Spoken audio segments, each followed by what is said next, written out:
हर साल हम टीवी पर, न्यूज़ चैनलों पर और सोशल मीडिया पर एक ही खौफनाक शब्द सुनते हैं, साइक्लोन।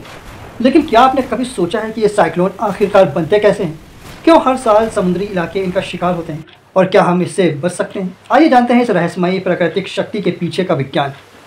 साइक्लोन, जिसे हिंदी में चक्रवात कहा जाता है, एक ऐसा तूफान है जो समुद्र से शुरू होता है और ज़मीन तक तबाही मचा सकता है।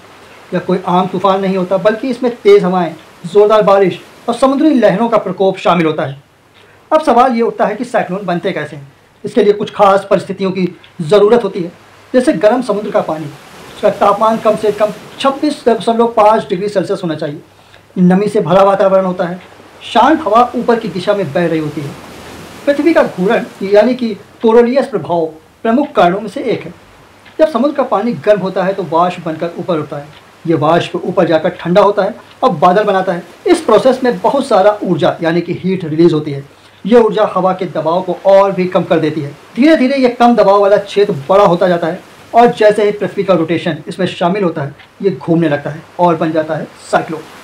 साइक्लोन कई प्रकार के होते हैं: tropical cyclone, extra tropical cyclone, tornado. Tornado जो ज़्यादा छोटा लेकिन ख़तरनाक होता है। क्या आपने कभी गौर किया है कि हर साइक्लोन का एक नाम होता है, जैसे ताउसे, यास, फानी? तूफानों के नामकरण के लिए प्रमुख रूप से जिम्मेदार संयुक्त राष्ट्र यानी यूएन की संस्था वर्ल्ड मेट्रोलॉजिकल ऑर्गेनाइजेशन, जिसे शॉर्ट में WMO कहते हैं।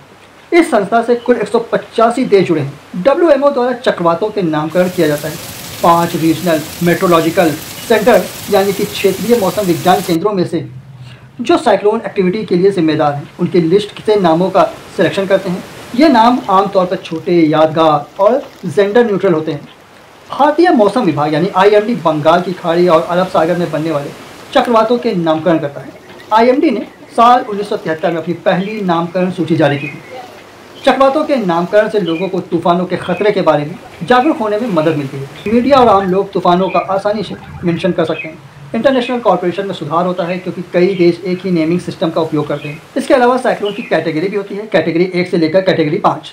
जितनी बड़ी कैटेगरी उतना ज़्यादा ताकत। साइक्लोन जब ज़मीन से टकराता है तो उसे कहते हैं लैंडफॉल। उस वक्त भारी बारिश, बाढ़, पेड़ों का गिरना, बिजली का जाना और जनधन का नुकसान आम बात है। लेकिन अब पहले के मुकाबले हम ज़्यादा तैयार हैं सैटेलाइट, मौसम विभाग और एडवांस अलर्ट सिस्टम से। अगर आपके इलाके में साइक्लोन अलर्ट दिया गया है तो घर के अंदर रहें, ज़रूरी सामान तैयार रखें, रेडियो या न्यूज़ से अपडेट लेते रहें, प्रशासन के निर्देशों का पालन करें। नेचर की शक्तियाँ अद्भुत हैं और कभी कभी ख़तरनाक भी, लेकिन हम अपनी समझदारी से तैयारी करें तो किसी भी साइक्लोन का मुकाबला कर सकते हैं। तो अगली बार जब न्यूज़ में चक्रवात सब सुने तो डरिए मत, समझिए कि उसके पीछे का विज्ञान क्या है। अगर आपको जानकारी पसंद आई तो वीडियो पर लाइक करें, चैनल पर नए हैं तो इसे सब्सक्राइब करना न भूलें। मिलते हैं अगले वीडियो में, तब तक के लिए धन्यवाद।